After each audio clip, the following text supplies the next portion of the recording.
반갑습니다. 오늘은 시편 38편 말씀을 나눌게요. 1절 말씀을 읽습니다. 여호와의 주의 노하심으로 나를 책망하지 마시고 주의 분노하심으로 나를 징계하지 마소서. 자신의 죄에 대해 분노하라라는 제목으로 말씀을 나눌게요.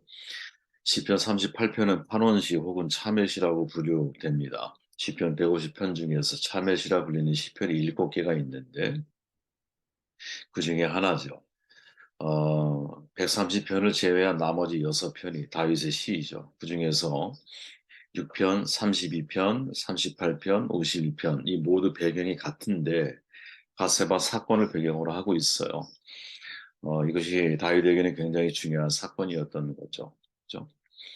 다윗이 지은 이 시편이 이제 참회와 관련된 절기 행사에서 이스라엘 백성들의 공동체의 고백으로 노래로 불려졌다라는 것.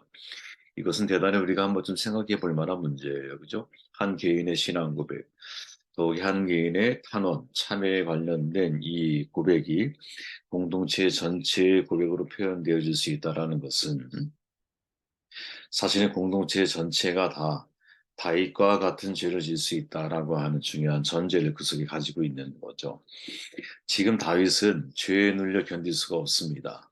본문을 읽어보시면 다 알겠지만 하나님께서 자신으로 하여금 회개하게 하기 위해서 누르고 계신다 이렇게 고백을 하죠.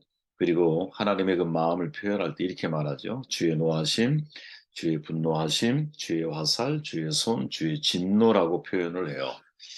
이게 되게 점심 화법인데 지금 하나님의 화내심에 대해서 처음에 주의 노하심, 주의 분노, 나중에 주의 진노라고 점점점 상승하는 언어를 사용하면서 나를 향한 하나님의 분노가 점점 증폭되고 있다는 것을 고백하고 있죠. 또한 다윗은 하나님의 화내심을 주의 화살이라고 표현하고 있는데 고대의 이 화살이라고 하는 것은 다른 무기들보다 훨씬 더 치명적인 무기이죠. 멀리서 날아와요. 근데 맞설 수가 없어요. 더더욱이 숨어서 화살을 쏘면 어디서 날아오는지도 몰라요. 마치 그렇게 하나님께서 나를 분노하는 마음으로 나를 지금 대하고 계시는구나. 이런 감정을 지금 다윗이 그대로 표현을 해내고 있습니다. 우리가 잘 알지만 구약 성경을 읽어보면 하나님은 때로 변덕스럽고 또 지독한 편견을 가지고 이방군들을 쓸어버리고 원수들을 응징하는 분처럼 보이는 구절들이 있죠. 근데 그것만 있느냐? 아니죠. 더불어 사랑하시고 선하시고 노하기를 더디하시는 하나님의 모습을 드러내는 구절도 많이 있습니다. 이 모습을 우리가 어떻게 이해해야 할까? 구약의 하나님은 진노의 하나님인가? 맞습니다. 구약의 하나님은 사랑의 하나님인가? 이것도 맞죠. 신약의 하나님은 진노의 하나님인가? 맞습니다. 신약의 하나님은 사랑의 하나님인가? 이것도 맞다라는 거죠. 그러니까 진노와 사랑은 사실은 서로 배타적이지 않다라는 거예요.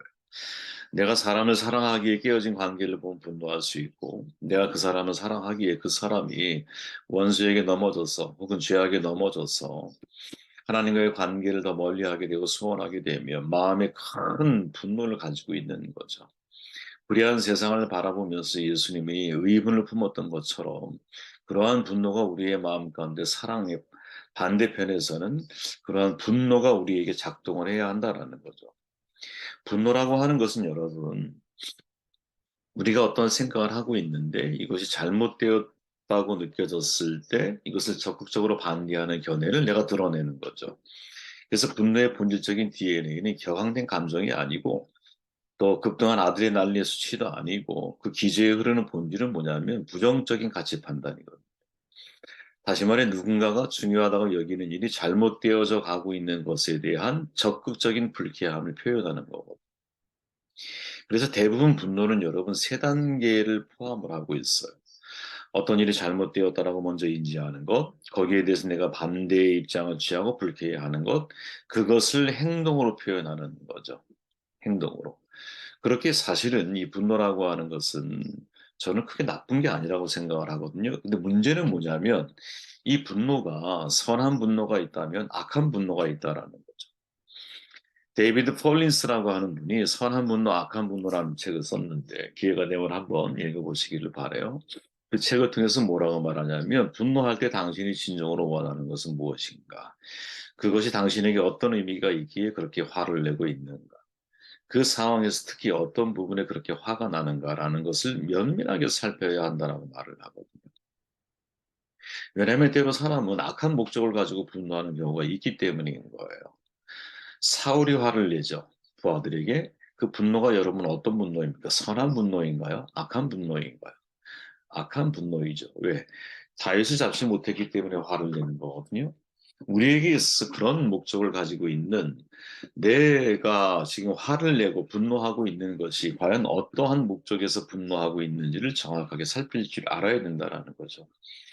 정말 놀라운 신앙 고백을 했던 베드로가 예수님을 이제 이렇게 꾸짖는다라고 표현하죠. 근데 이 꾸짖다라고 하는 표현 속에는 예수님이 하신 말씀에 대한 화내는 마음, 분노의 마음이 그 속에 포함되어져 있는 거거든요.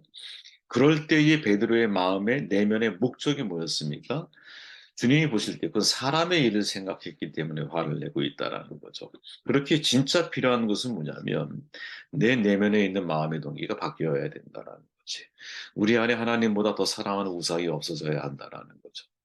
내 내면의 동기가 정체성의 근간이 되는 핵심 가치가 내 내면에서 내가 누구에게 헌신하고 있는가에 대한 그 대상에 따라서 나의 행동이 달라질 수 있다라는 거지. 그래서 여러분 분노는 사실은 대단히 전투적인 감정이기도 하지만 정의로운 감정이기도 하거든요. 우리의 분노는 이제 억압받는 이들을 향해서는 구원하려고 하는 감정으로 표현되어질 때 이건 정말로 훌륭하고 놀라운 감정일 수 있는 거죠. 정의감에 기반을 두고 있을 때.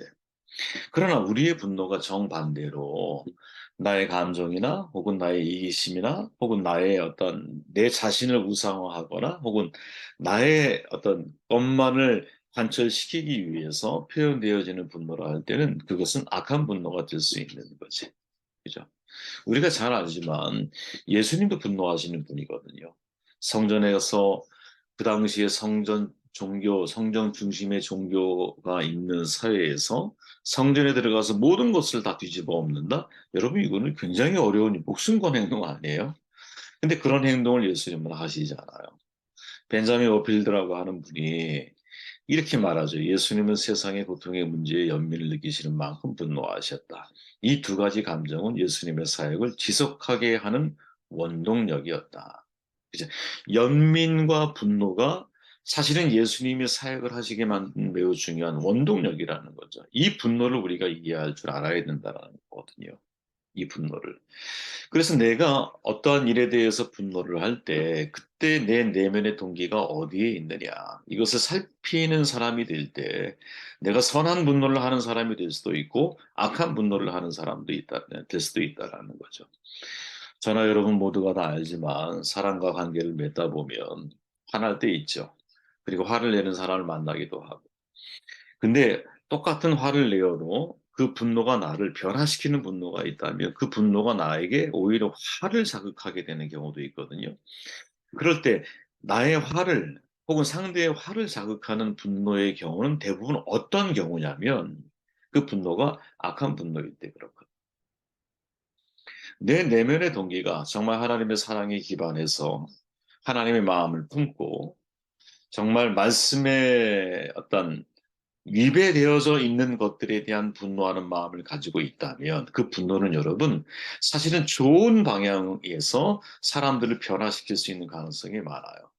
그러나 나의 분노가 단지 감정적인 차원에서 혹은 나의 생각이 관철되지 않았기 때문에 잠깐 나를 중심으로 만들어진 분노라고 한다면 그 분노는 오히려 화를 더 증폭시키고 관계를 더 악화시키고 그리고 이 모든 상황에 대해서 더 나쁜 결과를 만들어내는 경우들이 훨씬 더 많다라는 거죠.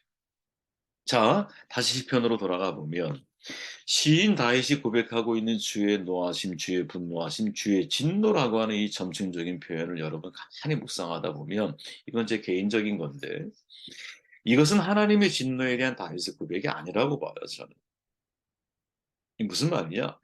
하나님의 노하심, 하나님의 분노하심, 하나님의 진노라고 점점 더 하나님에 대한 어떤 그 나를 징계하고 계시는 하나님에 대한 다윗의 심경을 표현하고 있는데 이것은 하나님의 진노에 대한 고백이 아니라 오히려 자기 자신에 대한 분노에 가깝다라는 생각을 하게 되는 거거든요. 왜 그런가 하면 지금 다윗이 주의 노하심, 주의 분노, 주의 진노라고 표현을 하고 있지만 후반부에 가면 다윗은 어떻게 고백을 하냐면 17절 내가 넘어지게 되었고 나의 근심이 항상 내 앞에 있사오니 내 죄악을 아뢰고 내 죄를 슬퍼함이니이다. 21절 여호와여 나를 버리지 마소서 나의 하나님의 나를 멀리하지 마소서 속히 나를 도우소서 주 나의 구원이시여. 이렇게 시편을 마무리하고 있거든요. 다시 말하면 하나님의 진노하심과 자기의 죄에 대한 깊은 슬픔, 이것은 서로 함께 간다라는 거죠. 이걸 달리 표현해 보면 자기 자신에 대해서, 특별히 자기 자신의 잘못과 죄에 대해서 분노할 수 있을 때 우리는 그 분노가 내 안에서 하나님의 역할을 하게 되는 것. 무슨 말이냐면 내가 자기 기준을 세우고 거기에 미치지 못할 때 내가 분노하는 거예요. 여러분 이런 마음을, 아니 이런 분노가 사실은 그리스도의 마음, 그리스도인의 마음 가운데 있어야 되지 않는 걸까? 그러니까 내가 내 자신의 죄에 대해서 분노할 때 내가 하나님이 되어서 내 악을 처벌하는 거거든요. 그죠? 오라 나는 곤고한 자로다. 누가 이 사막의 늪에서 나를 구원하랴. 바울이 고백한 말 아닙니까? 로마서에서. 바울은 자기의 잘못에 대해서 혹은 자기의 죄성에 대해서 철저하게 사실은 마음속에 그 고백의 이면을 들여다보면 분노하는 마음을 가지고 있는 거예요. 그리고 이 마음을 품을 수 있을 때, 그죠?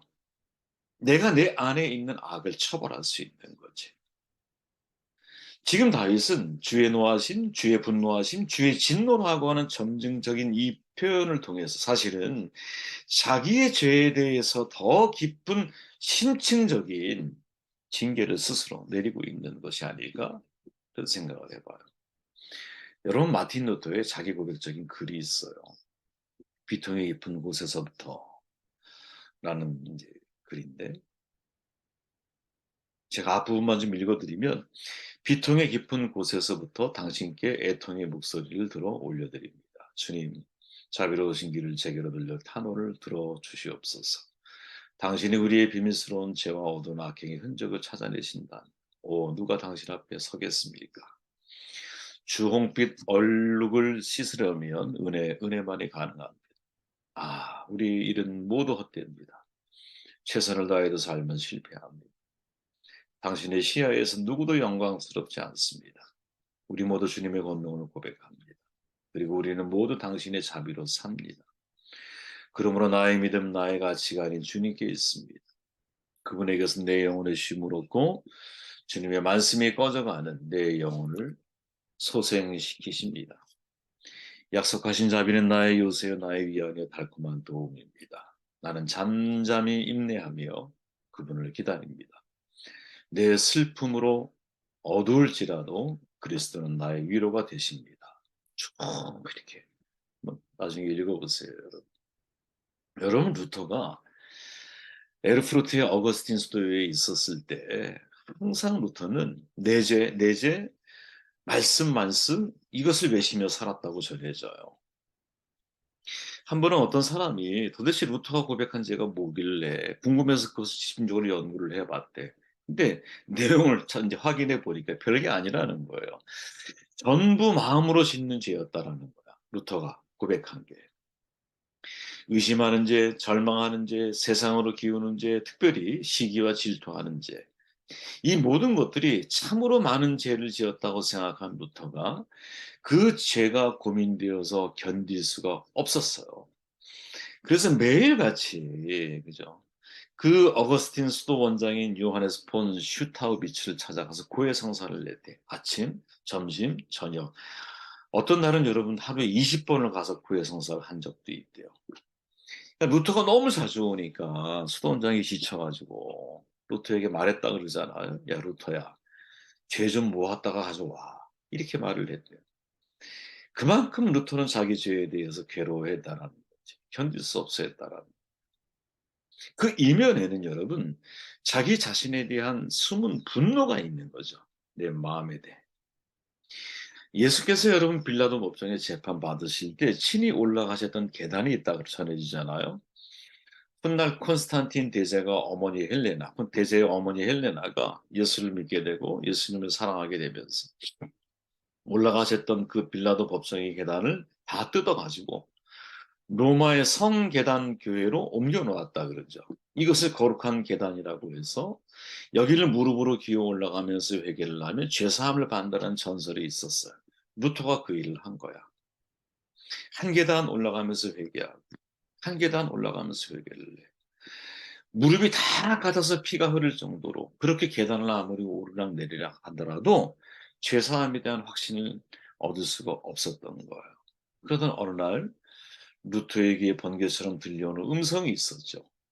오직 의인의 믿음으로 말미암아 살리라. 늘 듣던 말씀이거든요. 늘 읽었던 말씀이고, 근데 그날 새롭게 루터에게 다가와요. 여러분, 전체적인 내용을 이렇게 제가 기록을 해 본 이유는 그런 거예요. 야, 자신의 죄에 대해서 진짜 분노할 줄 아는 사람이 종교 개혁자가 될 수 있는 그런 생각을 하게 되었어요. 아, 내 자신의 죄에 대해서 분노할 줄 아는 사람. 그런 사람이 종교 개혁의 길을 걸어가는 것이 아닐까? 여러분, 다윗이 주의 노하심, 주의 분노하심, 주의 진노하심이라고 하는 이 세 가지 점증적인 표현은 우리가 쉽게 묵상할 만한 그런 내용이 아니라고 저는 생각이 돼요. 이것은 하나님의 진노에 대한 표현이라기보다는 거꾸로 자기 잘못에 대한 깊은 통회하는 마음에서부터 시작되는 고백이 아닐까 하는 생각을 해보게 되었습니다. 우리에게 이런 은혜가 있기를 바랍니다.